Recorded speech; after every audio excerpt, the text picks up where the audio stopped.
それでは今日はこれをやっていきます。スイカの種まきをしたいと思います。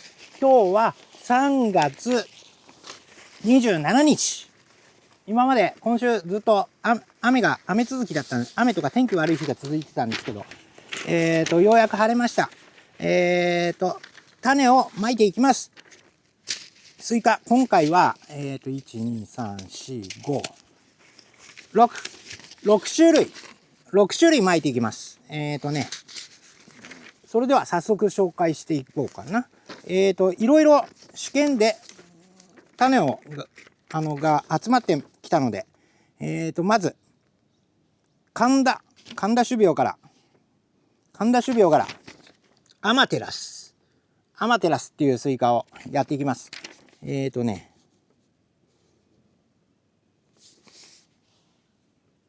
大玉、基本大玉でいきます。6種類。アマテラスは神田種苗で、普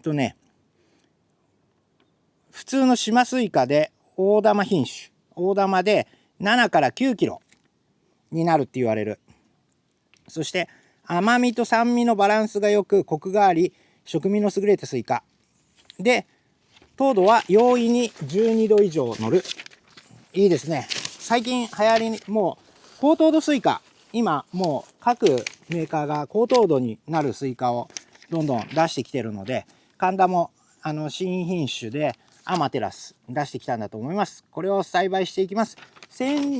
去年は金色、赤い水星やってたんですけど、そこの枠にアマテラスでいこうと思います。はい、これは赤ね。大玉の赤。大玉。で、あとは全部、南砺種苗と萩原種苗。スイカはね、もう南砺と萩原が今、1番2番みたいな感じでしのぎを削ってるので、やっていきますね。もう外せないね。で、そこで、まず、これも試験品種で来たんだけど、南砺交配。まだ名前がついてない。NW711。これは、スーパーマイクロシード。スーパーマイクロシードで、種の大きさが、ゴマみたいになるっていう感じですね。見えるかな？こんな感じ。ゴマみたいな種。萩原農場でいうプチッとみたいな感じかな。中から大玉。だいたい6キロぐらいになるそうです。6キロ超えればもう大玉と言ってもいいからね。で、糖度が高くて13度から14度。で、シャリはしっかりしてて、さらに種が、マイクロナノになるという。プチッとうちで作った時も 14. 点何度とか、確か言ったので、どっか概要欄かここらに貼っときます。これ、スイパーマイクロナノシード。やります。13から14度、もうさ、スイカって12度超えれば普通にうまいはずなんだけど、もうこういう世界になってきたんだよね。はい、そして、これはまた極物。スイナップル。これも試験でやってみます。これはね、酸味があるスイカ。甘酸っぱいスイカ。メロンで言うと、あれみたいな感じかな。なんだっけな、萩原農場のサワースイートが酸っぱいメロンで、甘くて酸っぱいメロンで、面白い感じ。で、ブリーダーに聞いたら、南砺のブリーダーに聞いたら、果たしてこれが、受け入れられるのか、酸っぱくて甘いスイカが受け入れられるのかっていうのを、とりあえず出して、全国に通ってみるっていう感じらしいですね。これが果たして何ていうのかな、販売用のスイカの種として成功するのかどうかっていうことを、みんなに食べてもらって、その感想でいける、このルート、酸っぱいスイカのルートでいけるのかっていうことだと思います。これは黄色肉ので、ここに出てるけど 14.2 度乗ってる。大きさは8キロから9キロ、大玉です。で、46か47インチ程度。まあじゃあちょっと早いやつだな。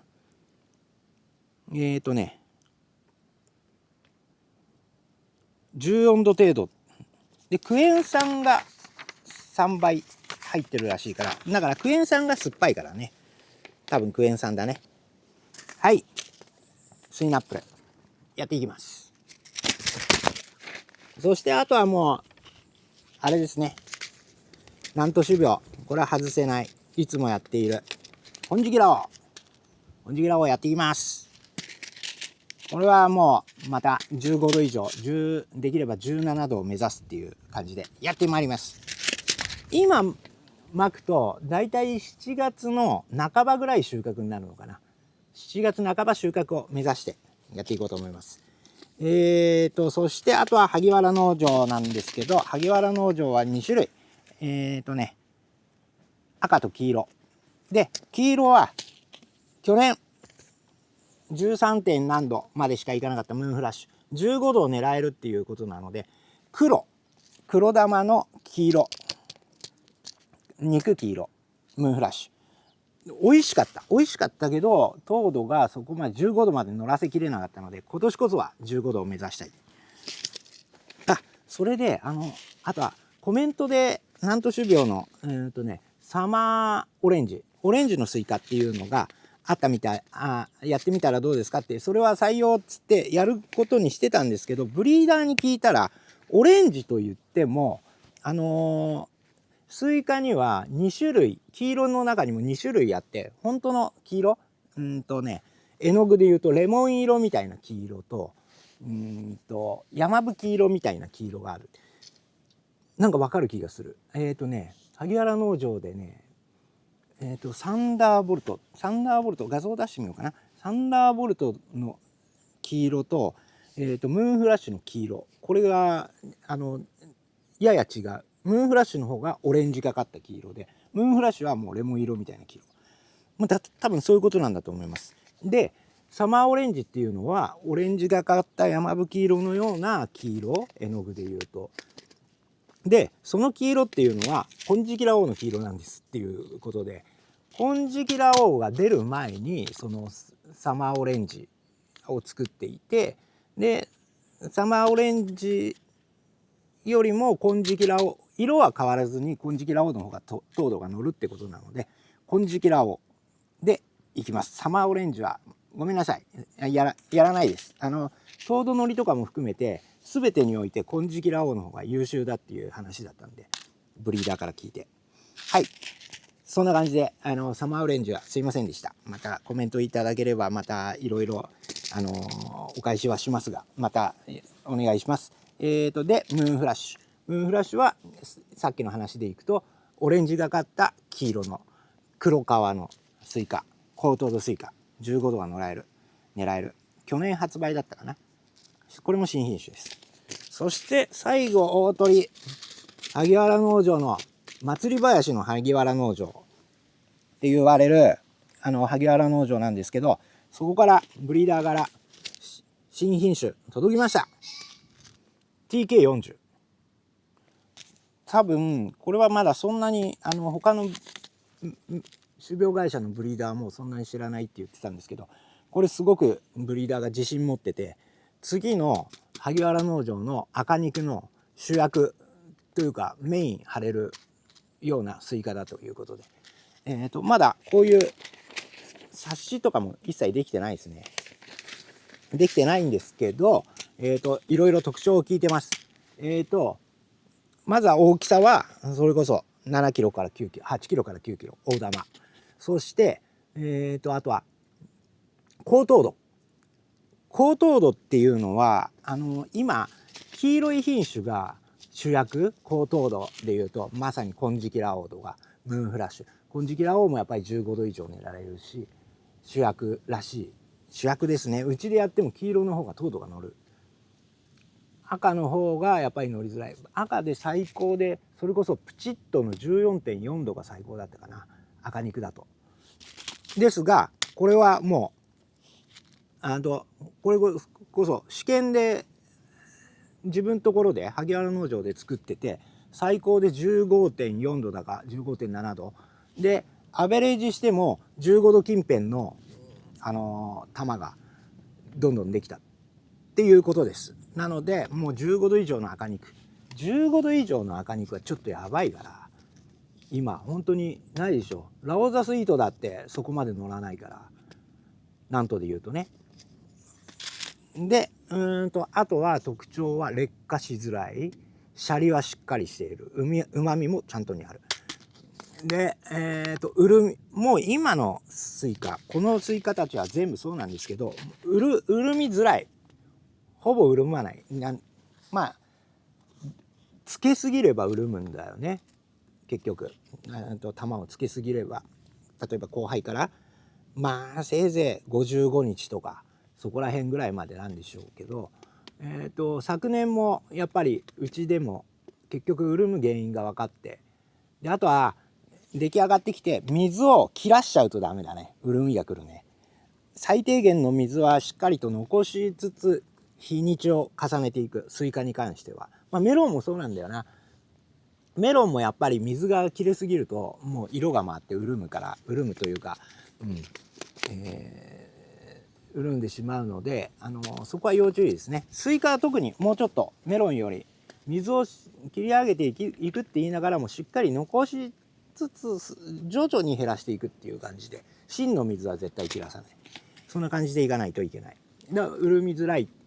でじゃあブリーダーがこのスイカ TK40 もう高糖度で大玉で大きくなって、しかも潤みづらくて劣化もしづらいんだったら無敵じゃんっつって、何か苦手なところはないんですかって聞いたら、やや晩成というか早い時期は苦手だっていうことで、寒い例えば2月後半植えとか、2月植えとか3月上旬植えとかだとまだ寒いところが残ってるので、そういう時期はまだちょっと早いのかなっていうことで言ってました。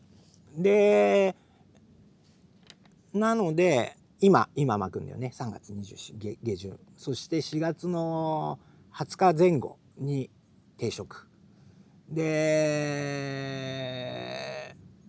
5月半ば15日ぐらいに交配、そしてそのままいくと7月10日前後、半ば前後が収穫予定になりますね。ベストだということです、時期的に。なので、これ試していこうと思います。 TK40 はまだそんなにYouTube 上とかにはまず作ってないし、試験で第3地とかで試験はしてもらってるらしいんですけど、動画とかでは作ってるのは多分僕ぐらいなので、楽しみにしていてください。そしてこれもこのスイカももげた暁には食レポ企画最低でも1玉ずつはできるようにしていきたいと思うので、ぜひ、見続けてもらえると嬉しいです。この育病期はちょっと長いからどうしようかな。とりあえず紹介動画だけでも早めに出しておきます。この動画早めに出しといて、次は芽が出て摘心してとかって育苗の動画を出して、そこから定期的に成長の過程を追いながらやっていこうと思います。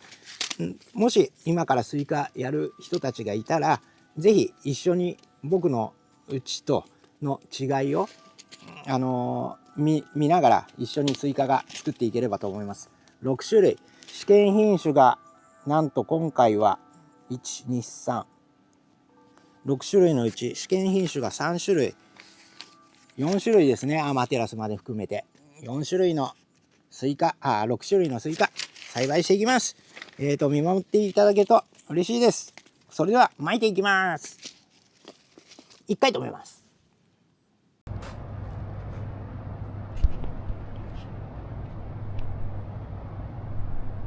はい、それでは巻いてきましたが、金色羅王、TK40 萩原農場の新品種で、金色羅王ね、金色羅王いっぱい巻きました。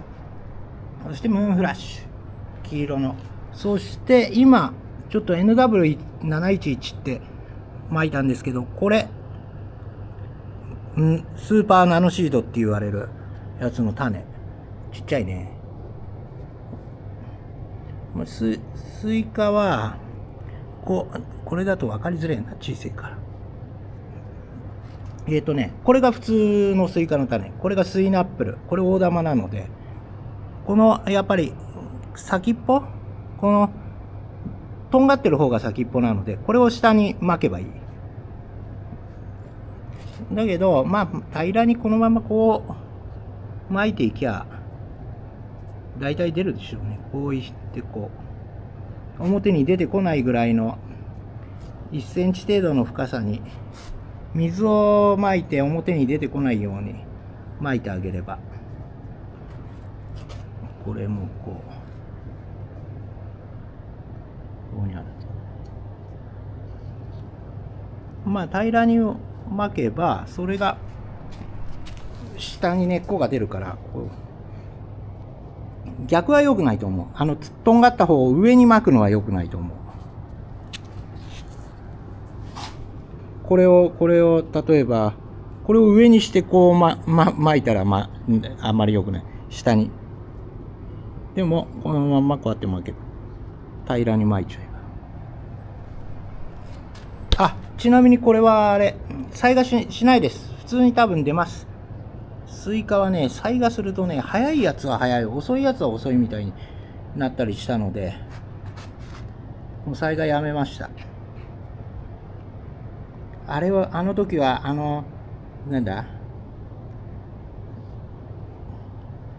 出が悪い、ゴールデン、これアマテラス。これで巻き終わりです。ちょっと水をかけます。支度します。やばい。一回さーっと一回かけてし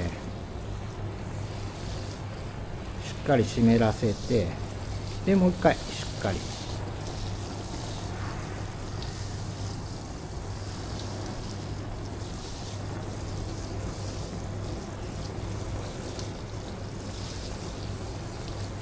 そこまでかかるぐらいもう一回いきます。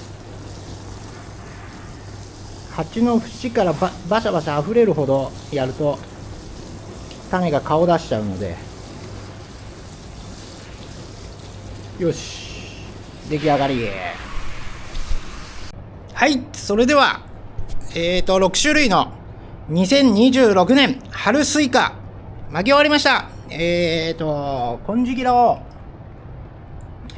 TK40 萩原農場新品種赤肉、ムーンフラッシュ萩原農場黄色、NW711、南都種苗、スーパーナノシード、スイナップル、酸っぱいスイカ、黄色肉、アマテラス、神田種苗、赤肉です。全部巻きました。それでは今日は3月27日、スイカスタートです。よかったらグッドボタンをください。チャンネル登録もしていただけるとなお嬉しいです。それではまた次で